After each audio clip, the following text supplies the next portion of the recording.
I gotta do that intro, yo. All right, do it. We're live. Are we live? Yes, we're live. Hello, boys and girls, and welcome to NOLAnerdcast, episode 32, brought to you by Google's Hangout. Let's get to the show. Thanks a Josh. lot, Mr. Ceiling Fan. You're just a ceiling fan. You always do this about Josh. Stop I being always, a ceiling I fan. always suspected this about Josh. Hi, He's really ceiling just a ceiling fan. Just a feeling fan. Oh, yeah, we're live. Hey, we are live. We're super Okay. live. I'm gonna go share the link with peeps. The show has started. So yeah, how's everyone doing tonight? We're talking, Chris, while I share it. I'll keep talking. Josh, Doug, how are y'all doing tonight? We're doing pretty well, We're actually. doing all right. We're doing all right. Even though we're just a ceiling fan. Well, I mean, how's that going for you? Not too Well, bad. you know, I'm the head of the ceiling fan club. I like not being in the rain right now. So Yeah, it is raining pretty intense. over here anyway. What's that hole in your ceiling? Oh, that's where the air conditioning comes out. The thing is taken off the grate. Or whatever. Ah, that's probably smart. Yeah. So it's just a hole of blackness that hangs over my head while I sleep. Yeah, don't worry about that. It might be despair. I'll just move Pay this. no attention to the hole in the It was ceiling. full of mold, so we got rid of that. So now the mold just comes directly into my lungs. It's great. That's Yeah. fine. Yeah, I'm fine with this. Yeah, you just soak it in. It'll make you stronger. I'll be immune eventually. Yes, basically. Mold man. All right, we're up. I sent the tags to people in junk. We're Man, you're good. so cool. Thank wait you. up. Don't feed his ego. I thought we're broadcasting now. This is all live, right? Yes. Yeah. So we're actually recording the podcast, and we just been dicking around. Yes, Yeah. basically. Well, Matt had to go send the link up. Jesus, Matt. Like, people are gonna listen to the first few minutes of this, and they're like, "These guys do not have their shit together today." Yeah, as Well, you know what? the other one. They're on This is the par guy with whose camera's other pointing ones at his we've fan. ever done ever. Ever. This will go down as the best episode, by the way. In So, my- Matt, what are you doing out of state, out of Louisiana? Hi, have you met me? I'm in I have. Orlando, and I've been working from home, and I've been working, and I've been going to beaches, and I'm going to Disney. And I've noticed that you brought your PlayStation 4 with you to Orlando. I want to say that's kind of sad. No, because it's actually work related. Oh, okay, I don't everything is believe work that. related. Everything I have- is work related. Okay, I've been given games that I need to play for work, and Okay. I had to create clips for them and play them so that I can make social media posts for them for work, My dad didn't believe him. and it involves work. So I had to bring the PlayStation 4 with me. It's awfully convenient that all this work occurred during the week that No Man's Sky came out. I don't Exactly. have no Sky yet. Exactly. It's sitting in New Orleans waiting for me. Now what your Twitter says. Well, Chris, he hasn't played it at all. Womp These are womp. facts. For the children, censor yourself. So yeah, you haven't played No Man's Sky? It just came out. Apparently, everyone's enjoying it. I'm having a great time. I'm actually annoyed we're doing this so I can't play No Man's Sky right So, now. how many planets are named after penises? all of the planets. I have only named one planet. The one planet I have named is called Chili McFreeze. It is an ice planet. Oh my You know, god. the great thing, Chris, is that you have the best names for any characters, for anything. I hope to actually, well, we should get a comic book made where Chris names all the characters. It's like Axe Cop. Yeah. No, Chris, it's like Shooty McGuns or whatever. Dr. McShootfast. Bodie Yeah, McBodie. Dr. McShootfest. Yeah, Yeah. Dr. McShootfast. And who was the other one? Sergeant Scruffles. That's it. All right. You know what, Chris? We don't have time for your shenanigans. Let's talk some comics. Let's talk some comics. I'll talk comics. You know what?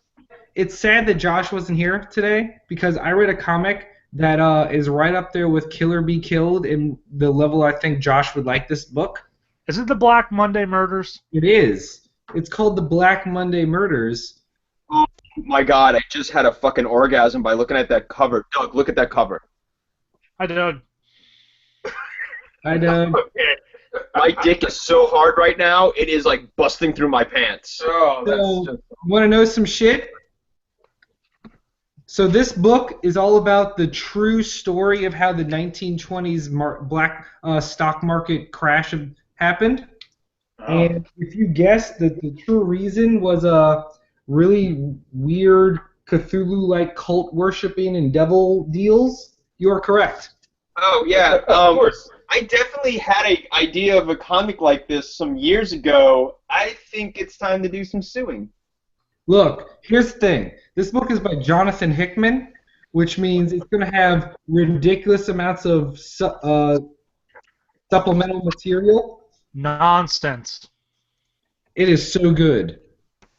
It is ridiculously good. And then it cuts to 2016, and it's there's been a new murder, and we're pretty sure it's going to be hey, someone joined. It's Pax. Oh my God, it's Pax. This show is getting stranger and stranger as Chris, it. remember Pax? I remember Pax. Hey, Pax. Hey, what's up, Chris? Oh my God, it's Pax. I'm having a flashback. A joyous flashback. Can we just talk about the time when Pax and I slept together? What? It was just wonderful. If it makes you feel any better, I don't remember that either. I do. Don't worry. Okay, moving on. So anyway, Pax is here, and that's awesome. Hey Pax, did you read this? Nope. What is it? It's called The Black Monday Murders. It's about the story of how demons and the occult played a part in the 1920s stock market crash. That sounds interesting. Who's the author? Jonathan Hickman, Oh, yeah, he's good. with art by Tom Coker. But yeah, so Chris, what's on your docket? Oh, you know, little this, little that. Wow, good one. Thanks. I guess we should talk about All-Star Batman. Yes, Number one. you picked this up, so I haven't read this yet. Break All-Star Batman down for me. It's basically Scott Snyder and Greg Capullo just telling their Two-Face story that they really wanted to tell but were not able to in Batman. Just back up. And the main thrust is that they're finally going to put Two-Face behind bars, and Two-Face then puts out a deal that if he gets sent to prison, then everyone's dark secret's going to be revealed. But if anyone frees him, he will give them all the money from all the crime lords. All right. Wow, that's real good, Chris. Thanks for that. But all right, here's the question though, Chris. Is this book worth getting if you're already reading Detective Comics by Tom King and Batman? I mean, Batman by Tom King and Detective Comics by whoever's doing Detective Comics. Like, is this third Batman book necessary? Necessary is a strong word. I would say that it's really good. It might be worth a trade weight. But Batman books are very strong, as they traditionally are. So I would be okay kind of letting this slide. But I think it is really, really well done and is definitely worth your time. And this is the Jock arc, right? Jock is doing the art for this? No. John Romita Jr. Oh, is it? Okay, I thought Jock was doing an arc. Later, this is Romita Jr. for the first bit. Okay, fair enough. I gotta point out that, Matt, I think your internet connection in Orlando is like 90 times better than what Chris has at the moment. Yeah, Chris is on the North Shore. His internet is garbage pants. He's like, we're... You're coming through HG. Yeah. Other dude's on phone. Is it really? That Doug and I have been reading No. in the past few days, so There you go. we just want to You throw do whatever you we want. want to throw up that we've been reading the Illuminatus trilogy, so I hope all of our viewers know that we need more people to read this at the moment. Is it a garbage book It's for not a garbage comic people? book, but it's a book that allows, Based on it. but it allows your mind to be open in many ways. Wait, Josh, are there pictures? There are no pictures, there are Not only interested. words. Sorry. Nope, not interested. All I know right, if next you topic. eyes on focus and just kind of glare. You can. It's like looking at clouds. You can make pictures out of the word sometimes. Nah, that's too much work, man. I'm a busy man with a busy schedule. I gotta have the books told to me. Oh, okay. Well, sure. Imagination's powerful. I don't know. You have a powerful one, Matt. Hey, Josh. Guess what book's next? Ooh, what's next? Oh, fuck. Are you ready for the continuing adventures? Are you ready for the continuing adventures of the most upsetting book in comics? I am, actually. Well, this is going to be something we have to tread lightly on because I haven't read this yet. Yeah, and I haven't read it either. Spoil this for me, I will murder you. Chris? Wait, what's up, Max? Max is gone. This is going to be an interesting show. Our viewers are going to enjoy the FUBAR episode known as episode 82. We got to figure out. This is like the testing ground. It doesn't matter. All right. So Vision, in a way to describe it without spoiling it. A couple issues ago, we were given a look into the future that Vision would be attacking the rest of the Avengers.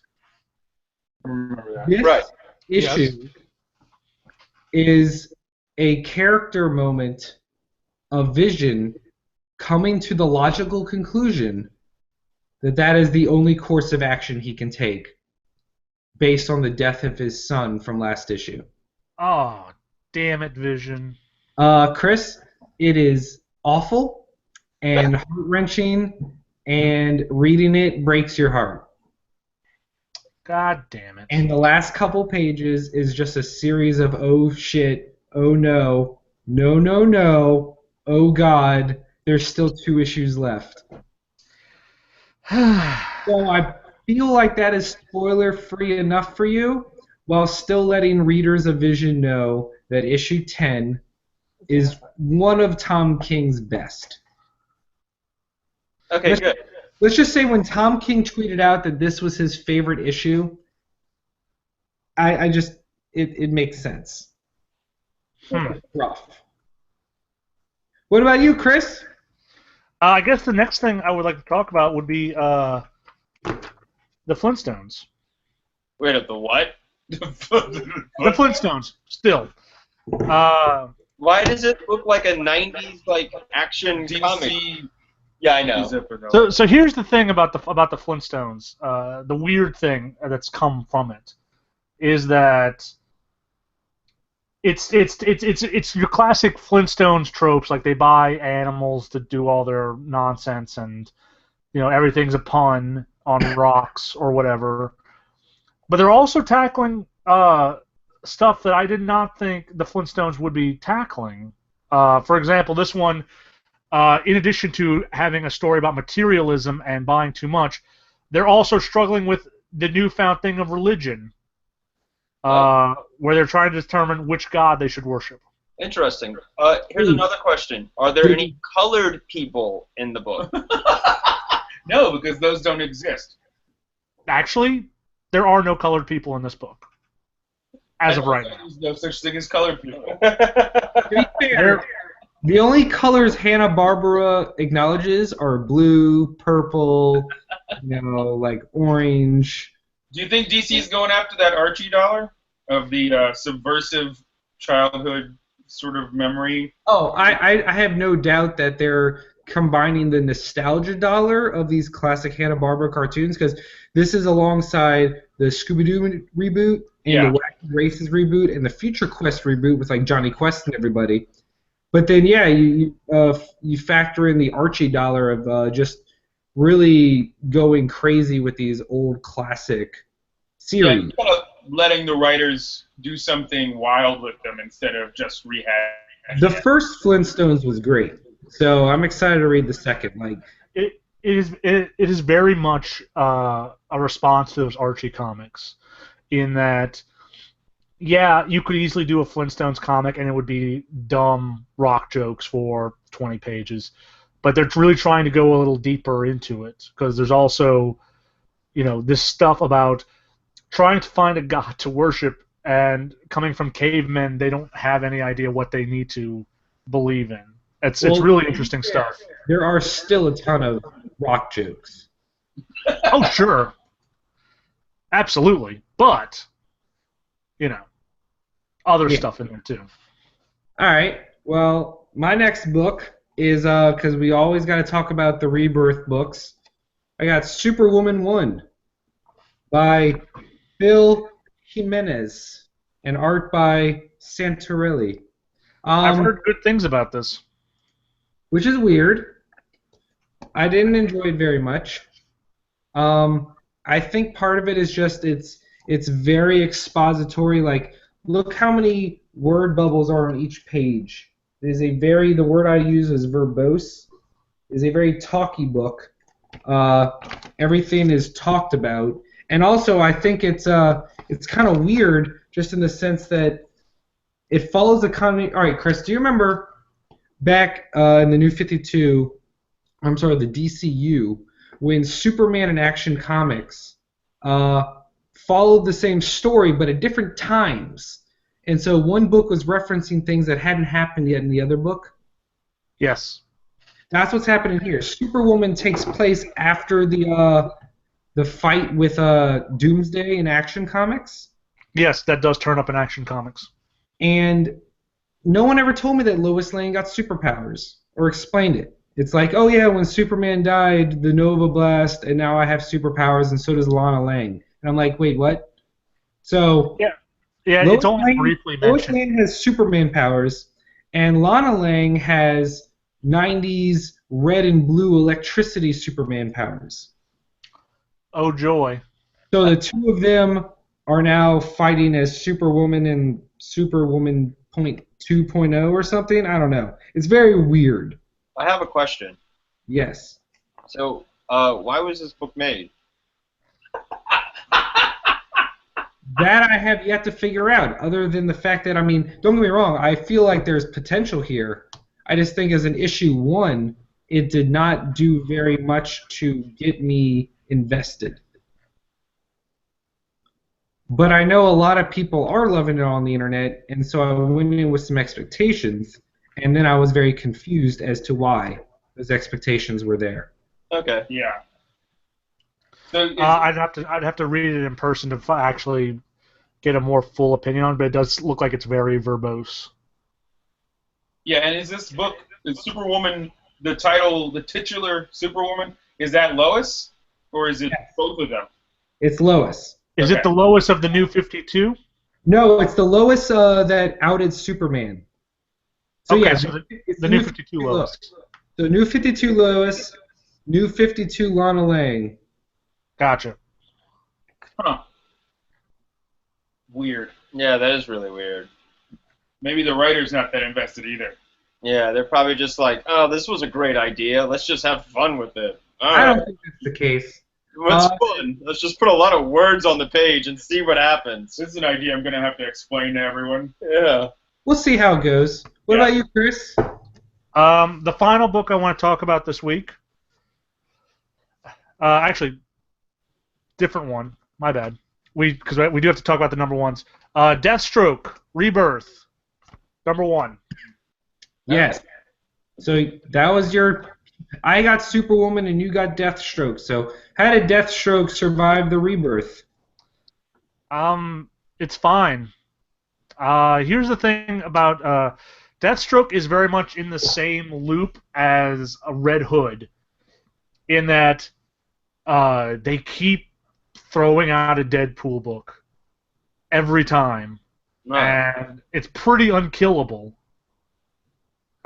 So this Deadpool book is not super different from the stuff that we read the first time around, except it's missing the crazy, awesome action kind of stuff. Wait a minute. Did you just call it a Deadpool book? It's a Deathstroke book, right? Deathstroke. I'm so sorry. Chris, you're the worst. You're the worst. Deathstroke is what you do in the Deadpool. It is the joke that got the character name. So. By the way, Chris, before you go, I have been told that it's not Hanna-Barbera. It's Hanna-Barbera. Yeah. I was unaware of that. I have been. We all know Going this. to Raccoon City. That's racist. As racist as the last thing you said. So. Yeah, I can't really recommend Deathstroke. It's fine, but it's not enough to keep me going. A question for the last thing, because I didn't get to ask it. How many people were given superpowers by Superman dying in this? All of them. Like, is it more than 4? Are we doing a rehash of Reign of the Superman, or is it like 16 people now that are all? More than you think and less than you hope. Okay. It's like the Flash, and the Flash somehow gave everybody in Central City superpowers. Yeah. Exciting. Wow. So, Chris, Yeah. what else you got to say about Deathstroke Rebirth? Nothing. Is it worth reading the #1 that follows? I don't believe so. Okay. Who's the writer?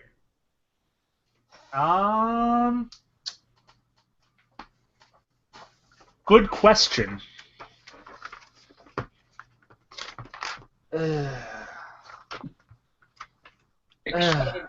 Yeah, no, I don't think this is really a big. I don't think it's important who's the writer. It's not a big deal, but it's also not until like the 5th page. Christopher Priest? Sure, why not? Okay. So here's a book that I know Josh and Doug love and Chris loves. It's Old Man Logan. Oh yeah. Yeah. The book with the greatest art. It's part 2 of the current arc where he's in Japan and it's flashing back between present day and the old universe where Old Man Logan took place. Really, all you need to know is this one picture of Logan being stabbed in the neck. Oh. God. And it's just like, Sorrentino's art never stops getting amazing. And then this series where he's shot by an arrow. Oh wow. Yeah. That's And beautiful. you're just like, you know what? Like a Mars This vault. man has. Oh, I'm sorry. This whole series. This whole page right here. Oh, That's one of the best snicks I've ever seen. that's gorgeous. Yeah, the man's art knows no wrong. It's redonkulous. The story is good, but this book has always been about the art, just like Green Arrow with Lemire. It's just Jeff Lemire and Sorrentino are a tag team duo that can do no wrong for me. It's so good, So good. so good. So good. And that's the last book I have this week. Same. All right, Chris, do you have any comic book news? I mean, yeah, but whatever. I think he's just looking on like the YouPorn or whatever. I don't know anymore. I don't know internet. No, I'm not looking at pornography. Chris, why don't we talk about the biggest comic book news this week? What's that? The release of Suicide Squad. Yeah, it is. It's something we should talk about. The Suicide Squad movie came out. Yeah. Very popular. The most popular. I like. Very popular. Well, it was so popular we couldn't actually see it together because the first theater was sold out and the second theater had no power. So. Oh, I heard about that. I heard about the great power outage of the movie theaters. To be fair, it was raining. You don't understand. Chris and I have never, ever in our history of going to see movies, been to a sold-out theater at the Grand Theater for a Thursday showing. Yeah. Yet Suicide Squad, we roll up 30 minutes beforehand, and they're like, sold out. We're like, what? Wait, what? It was very confusing for us, And so we went to a second theater, and they're like, yeah, power's out. And we're like, well, balls. So I saw it the Well, following. I'm not trying for number 3. You haven't seen it yet? No, I have. Okay. So I saw it, and you know what? I found it very entertaining. That's really the goal line that I have for that kind of movie. Did I walk out entertained? And the answer was yes. I really enjoyed it. Deadshot. Will Smith killed it as Deadshot. Harley Quinn was really good. Captain Boomerang stole the show. Every scene he was in. El Diablo was a rising star. Didn't see that one coming. And then of course Viola Davis as Amanda Waller was the end all be all greatest of all time.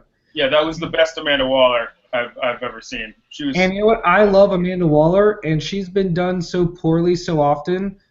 If it weren't CCH Pounder on the Justice League cartoon, Yeah. Amanda Waller's been garbage. Like in the Green Lantern movie, I think it was Vivica Fox. Oh, She was a God. terrible Amanda Waller. And then in the Arrow show, whoever was Amanda Waller wasn't very good either. Well, I thought she was okay acting-wise, but she needed about 20 years and 100 pounds. Yeah, that's the thing. Like they try to sex up Amanda Waller, and Amanda Waller is not supposed to be a sexy lady. She's supposed to be the badass behind the scenes, making everything go down properly. Yeah, but Yeah. Matt, sex sells. Sexy, Well, I sexy thought- mamas sell. But Viola Davis is You know what? And based on what they did to Harley Quinn, the fact that they didn't try and sex up Amanda Waller is a big win for me. Because considering the past 10 years, all the Amanda Wallers have been sexed up. Yeah. The fact that they didn't do it for Suicide Squad and they kept her so true to character that everyone was like, oh shit, Amanda Waller is in charge. Yeah, That and was it's the more best. scarier than the villain in the movie. Yes. Which kind of on point because Amanda Waller should be kind of the real villain of the Suicide Squad. So, did you see the movie? Yeah. That scene where she cleans house? Oh my God. I was like, Oh, holy shit. bruh.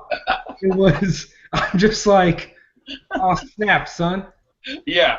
And you can tell that it is 2 cuts stitched together, but they're 2 good movies.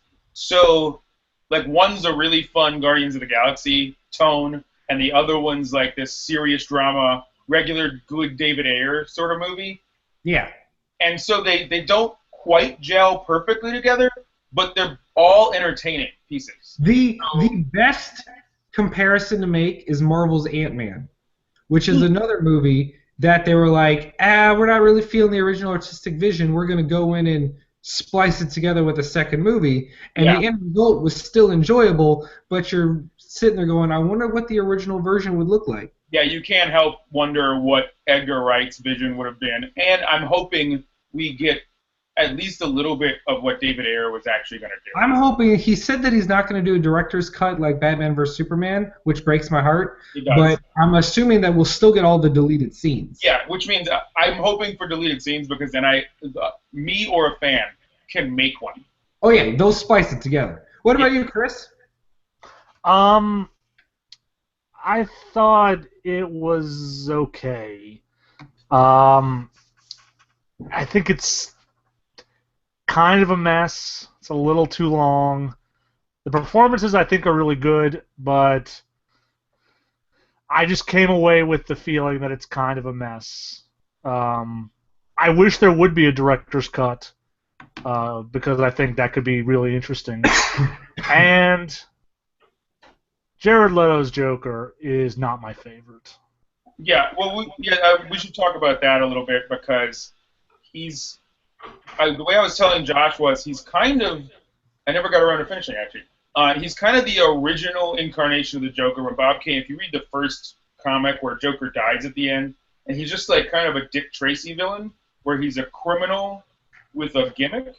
Like he's a criminal first and a murderer, but they didn't really lean into the clown part until later when they bring him back because he was so popular. And so I kind of felt like he was Scarface, but instead of scars, he looks like a clown. Yeah, because he was kind of revered as the criminal underworld god. Yeah. and I thought that was different. Like the thing is, he has the unfortunate thing of following Heath Ledger instead of following like Jack Nicholson, where in my mind he would have been almost on par. It's just a Joker performance, whatever.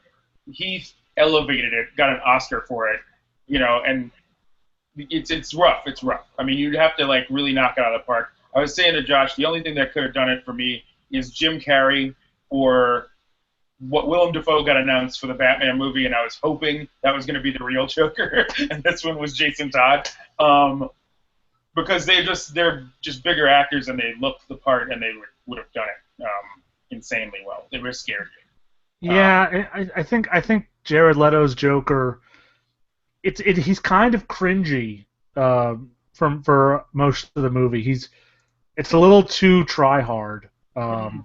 Yeah. At least that was my impression. Well, also with the tattoos and the teeth and everything, also going for the back seats, like just being overblown, like his performance on top of all that is a little too much. But we'll see how Affleck gets him to perform. So. Right. Yeah. I mean, it's going to be a huge hit. We're going to definitely see some more stuff. So. We'll see how it plays out. Yeah, it did an insane opening weekend. Yeah, understandably so. Speaking of opening weekends, or just openings in general, chat Doug Rosenthal has pointed out the unfortunate news that Ghostbusters has posted a $70 million loss for Sony. Wow. That is disappointing. It is very disappointing because it was an excellent movie. And it hurts. And we talked about this. We said, I don't know if I mentioned this on air, but I remember telling you is that this movie had no middle ground. It had to be a huge hit or a critical smash. And if it wasn't either of those things, then it was a failure. Yeah. And that $70 million is a bummer, but.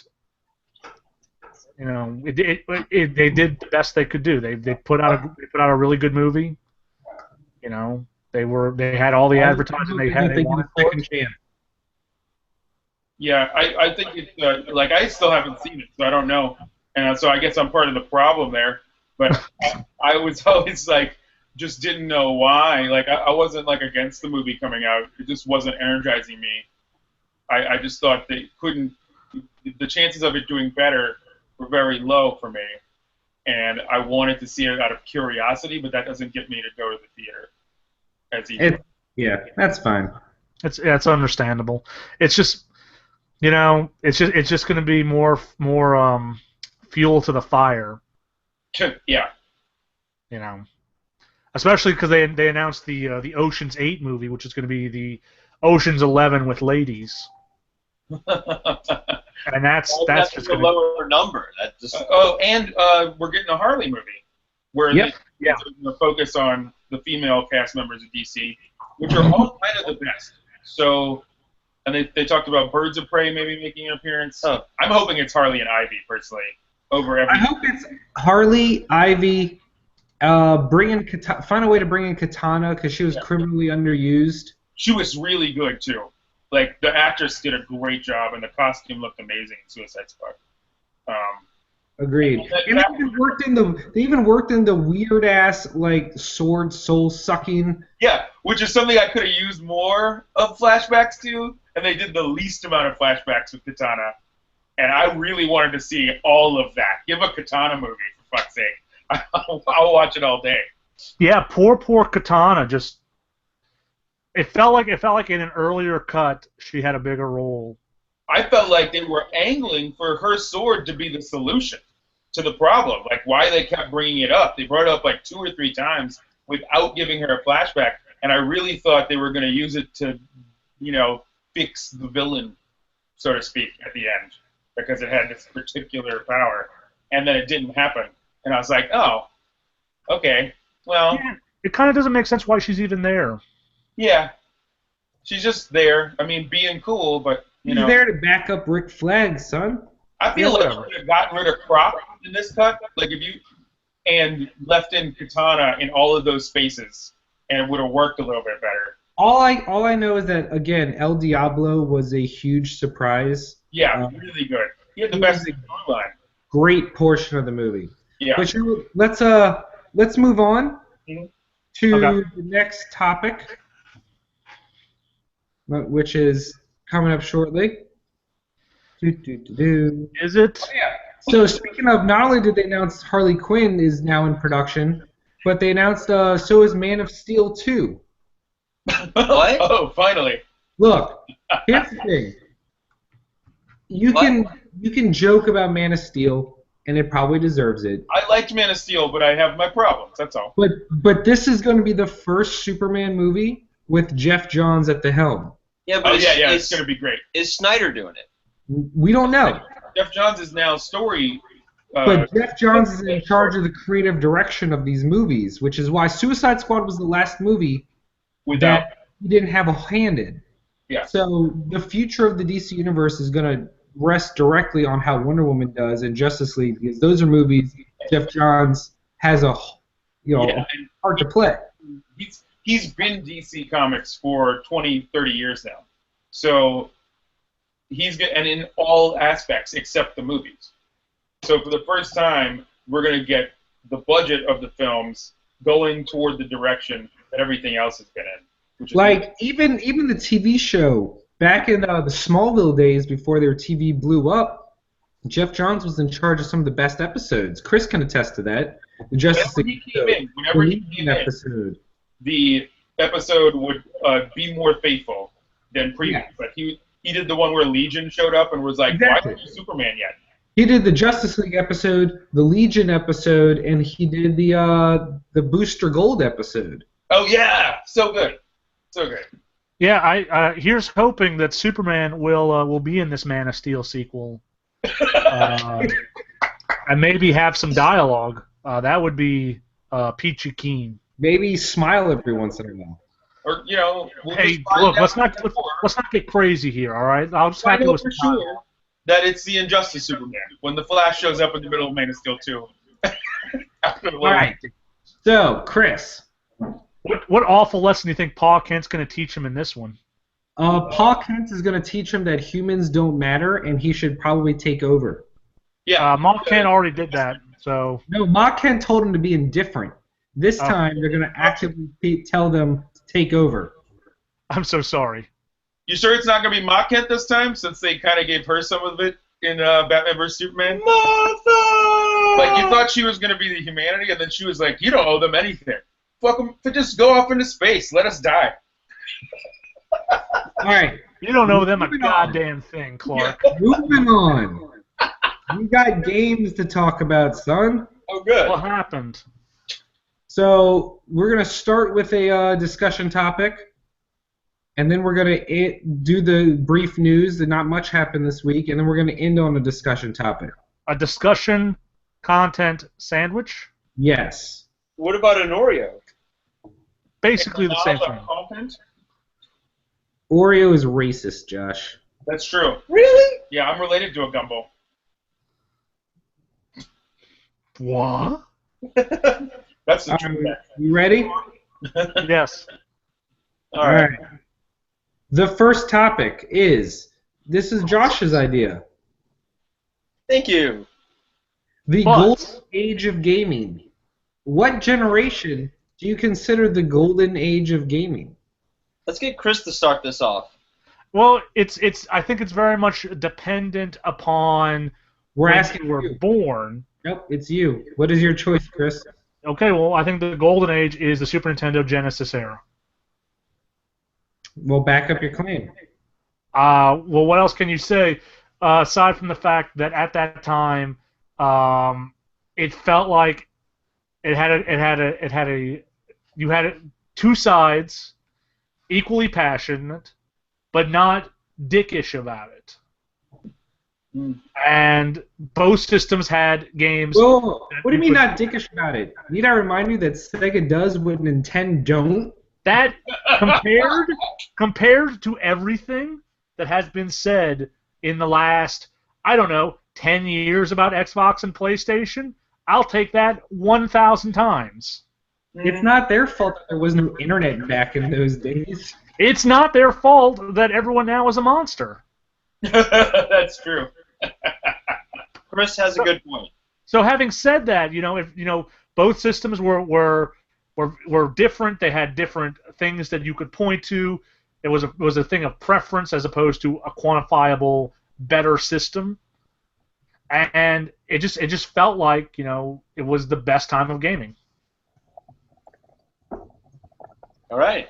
But I was also the right age for that kind of war. Yeah. But it's very interesting because you didn't own those systems. No, but I was very aware of it, and I was very aware of what friends had what system. And what house to go to. Yes. He's hanging out with the right people. He's pretty smart about that. Well, no, first of all, I'm going to call shenanigans. Young Chris didn't have friends to go play games with. I had at least 2. You stayed at home and watched Transformers reruns and convinced yourself that Optimus Prime loved you. Whatever. Mind your business. I like it how he's trying to discredit Optimus his Prime choice. definitely had a Genesis. Now, I was going to say that era, but I'm actually going to go with the Nintendo 64 PS1 generation right after it. Because that was, for me, an era where I had every console and was perfectly fine with that. As opposed to now where I think you have to kind of just choose one and go with it forever. But I had a 64, I had a Dreamcast, I had a PS1. I had one by every company that put out a console, and you got a completely different experience out of it. That's me. And I'm going to have to say the PlayStation 1, Sony's going into the game industry brings forth the golden age because right there you have things start going into a more cinematic route, voice acting. You're able to do more because you're doing it on CD. Final Fantasy VII really, I think, catapults the whole movement into the golden age. And I have to say, Resident Evil being the first Resident Evil being probably one of my favorite games to play, just for the shock value of just like the little scares that you get, but for the hilarity of the awful acting. You were almost a content sandwich. Yeah, and it's and then you have Silent Hill, Dino Crisis, games like that where it's starting to take more of a movie-type feel to it, so they're experimenting more. And you look at the PlayStation 1, all the RPGs out of the PlayStation 1 were just amazing.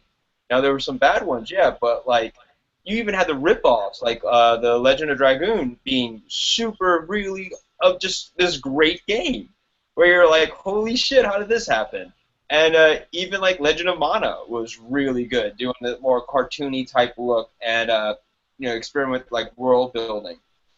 But I would have to say the PlayStation 1 was the golden age. And you can even say the Saturn was a great system, but the Saturn really didn't have the firepower that the PlayStation had or Sony had, and the influence that the PlayStation had on future consoles. You can't deny that. That is true. There is something to be said about the chance taking that came with the PlayStation 1 era of games, because there really wasn't anything like it before that came out. Yeah. Yeah. All right. Well, I guess I'll give my answer. If you must. Here's the Oh, thing. 2600. Ooh. The 3 generations that are always in contention is the Genesis Super Nintendo era, the PS1 64 era, and the PS2 GameCube Xbox era. And I'm switching positions because my laptop thingy is about to die, and I need to fix that. You had one job. Yeah. I did have a job. You're awful at this, Matt. You know who else had one job? Your mom. What job was that? A blow job. Oh! That was awful, Matt. I know. I regret nothing. I like Anyway. whenever you're distracted and you try to do 2 things at once, you get mean. Your mom's a whore. You get that from your father, Matt. You know that, right? I do. You know my dad. I know. He's just We're like trying to watch the game. You come in, you're like, look at my toy, and he's like, your mom's a whore. All right. Anyway, so I think my answer is going to have to be with Chris. I think I'm going to have to say Super Nintendo Genesis era, if only because not only are RPGs one of my favorites, and I mean RPGs they had 3 distinct golden eras, but when you look at my top 10 games of all time, the top 3, in fact, the majority of my a lot of my top 7 comes from that era. So, I mean, Final Fantasy VI, Legend of Zelda: Link to the Past, and Super Metroid are my top 3 games of all time, and they're all in the Super Nintendo era. So I feel like I have to give it to that. So, speaking about Super Metroid, did you guys see the Metroid 2 remake? You know what? That is a perfect segue to our first gaming topic. Good job, Josh. Hey, I'm doing something right. Ish. I'm very proud of you, Josh. So yeah, we're about to go into another discussion of how Nintendo seems completely out of place and out of touch with their own audience, even though Pokemon Go is still raking in all their money. So a fan came out with a full-on HD remake of Metroid 2 on the Game Boy. And Nintendo waited until the day he released it to hit him with a cease and desist. And the game looks great, too. It really does. Like, I want to play it so bad, and I don't know if I'm going to be able to. I've already downloaded it because they waited until the day it came out, which means it's now in the internet, and there's no stopping it anymore. Yeah. It's maybe going to be more mildly inconvenient to find, but the Metroid 2 remake is there. It's one of those things where don't tell anyone you're doing it until it's ready to go. Yeah, I don't understand why all these fan projects Never announce. Thing. And then like sites like Kotaku and Polygon do reports on them, and then boom, their parent companies find out. Yes, if we can make one public service announcement, I just want to say never announce a project that might get shut down. Just wait till it's done, and then be like, surprise. Are you making a fan project about a game that you'll be shut down because you don't own the rights to? Wait till it's out. Don't tell anyone. Don't tell Kotaku. Yeah, rule of thumb, don't tell Kotaku anything. I think they want it to be popular or whatever, but like, if you tell them after it's been up for a day or a week or a month, they're still hungry for content. They'll still do it. They'll probably stumble onto it. And that's the point at which the cease and desist, they know they can't put the cork back in when it's millions of people using it. If you tell them before you fucking put it up, it's going to get stopped, really soon. It's like how that Metal Gear Solid remake that someone was working on. Yep. And it's like, yeah, I'm making a Metal Gear Solid remake, you guys. Oh wait, never mind. Konami. Or the Chrono Trigger remake, or the Zelda remake. Yeah, no. And see, the thing is, it doesn't even stop there. So even though the Metroid remake is great and has been really loved by people, another thing Nintendo did this week was the Internet Archives put up the first 100 issues of Nintendo Power. Yeah. And then a day later, Nintendo was like, nah, dog, that ain't us, and removed them all. I hadn't heard that. So everything Nintendo has been doing is just really awful. Even as great as Pokemon Go might be, it's still really awful. Like, they're the company of awful. You know what kills me the most is that the Metroid 2 remake was released on the Metroid 30th anniversary. Yeah. And Nintendo did nothing for the occasion except... What about Federation Force? No. It was released on the actual day of the 30th anniversary. Not the year, but the day. It was released on the birthday of Metroid. And Nintendo's response was, now we're going to kill the fan project. But don't worry, next month you can play Federation Force, guys.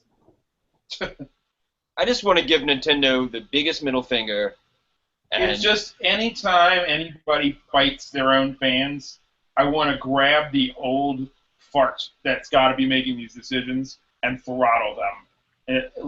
Because Lucasfilm should have shown it was a really good model for this a long time ago.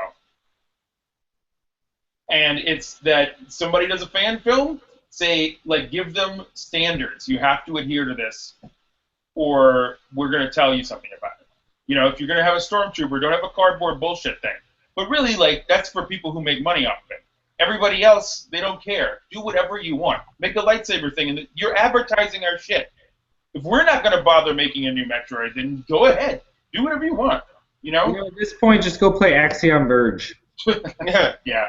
It's a great Metroid copy, but still, Metroid 2, which is one of the Metroids that I just looked over, it's great to see that there's a remake out, and I was watching some video of it. It looks really, really good, and I would love to play it. But I don't know, Matt. I'm gonna have to borrow whatever you have it on and play it for a while. That's fine. So next up, we have a little good Nintendo news. No, this can't be.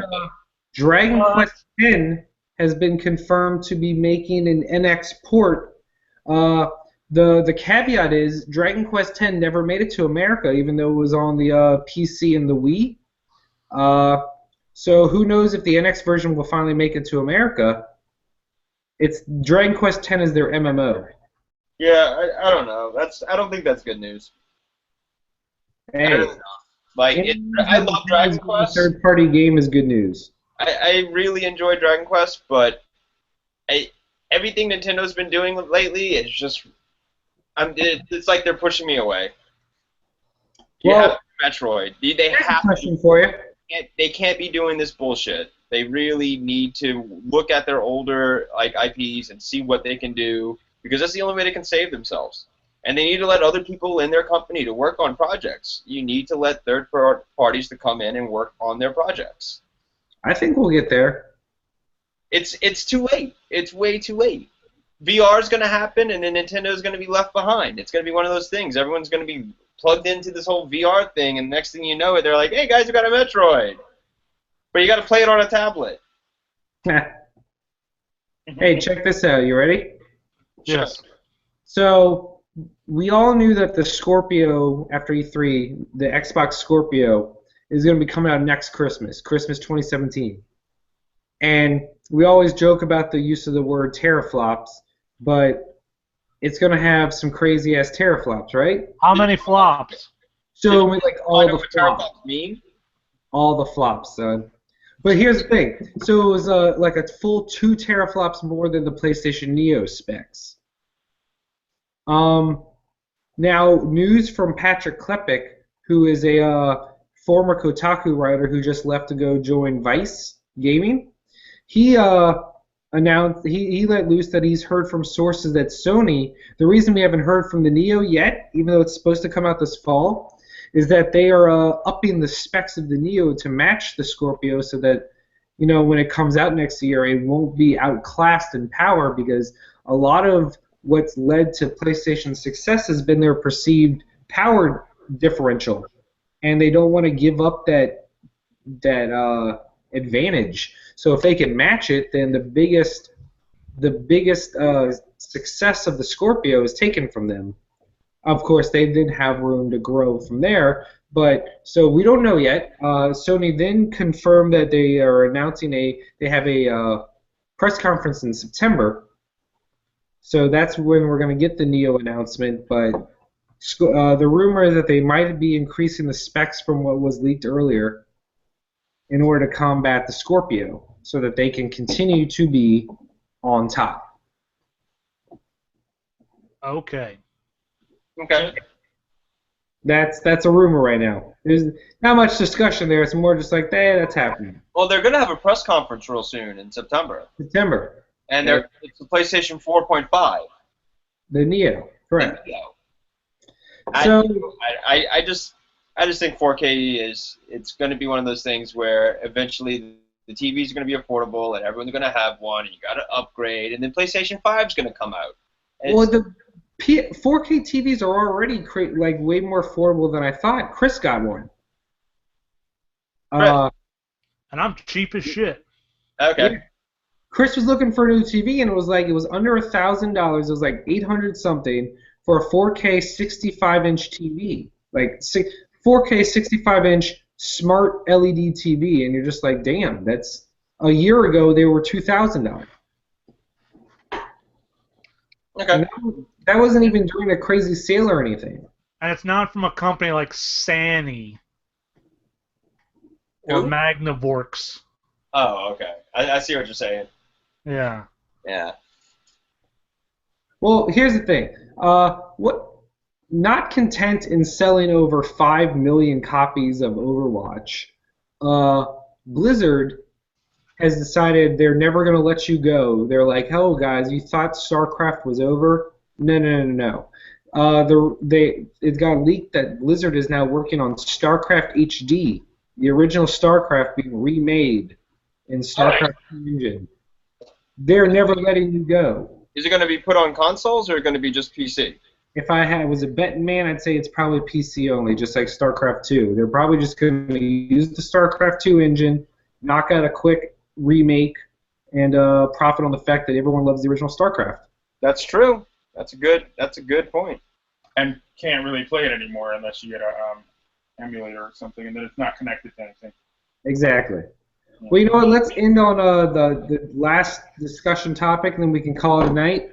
We started because of all of our trial and error on how to do Google Hangouts. Also, I want to play No Man's Sky. Yeah, Chris needs to go play No Man's Sky. Got That's it. another big thing that happened this week was the release of No Man's Sky. Hey!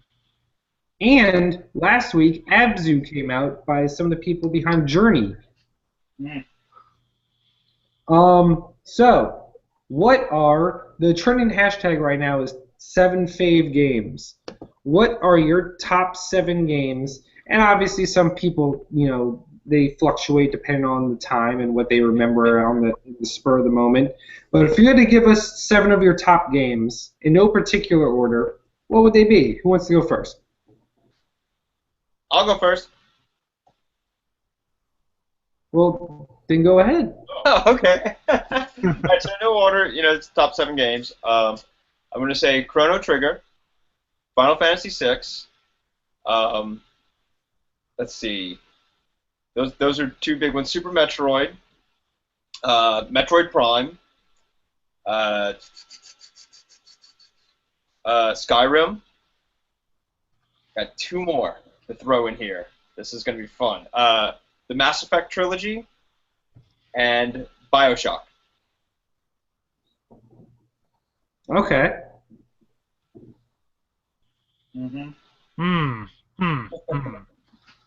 That's all I got. 7. 7 faves. Hashtag. That's a good 7. What about you, Chris? Well, I just wrote this down while Josh was talking. My 7 faves are the original Deus Ex, Diablo 1, Halo 1, Chrono Trigger, Super Metroid, Mass Effect 2, and BioShock 1. All right. Dougie Fresh? Doug, what you got? Doug, if Blade Runner isn't on there, I'm going to be pissed. At the end. Blade Runner PC, as I always mention. Final Fantasy Tactics. GoldenEye. The Mass Effect trilogy. StarCraft. Shadowrun, Dragonfall, so the second one after they came back. And one more. Oh, Mario Kart. Nice. Now, gun to your head, if you had to choose a Mass Effect from the trilogy. I actually would choose 3. I've played it so many times now that 3 is the only one that maintains its interest. I agree with that as well. 3 is solid. With all the DLC, mind you. Yeah. All right, for me, it's Final Fantasy VI, Legend of Zelda: Link to the Past, Super Metroid, Uncharted 4, Ratchet and Clank Crack in Time, Shining Force 2. Oh, Shining Force, I forgot about it. Yeah, go on. And The Witcher 3 Wild Hunt. Nice. Yeah, I should have threw in The Witcher, but that's 8. So good. Yeah. No, I mean, like, Chrono Trigger is my number 8. Blade Runner PC is in my top 10. Yeah. So it is what it is, But yeah, why don't we wrap it up? Call it a day. Next week we'll be doing our normal show. Oh, good, because this is weird. It is weird, but you know what? At least we found a way to do it, thanks to the power of the... Well, let's make it weirder then. All right. Nope. Shirt's on. Nope. Not in my house. All right, guys, I'm Matt. I'm Chris. I'm Josh. And I'm Doug. And we're the NOLAnerds, and we will see you next week.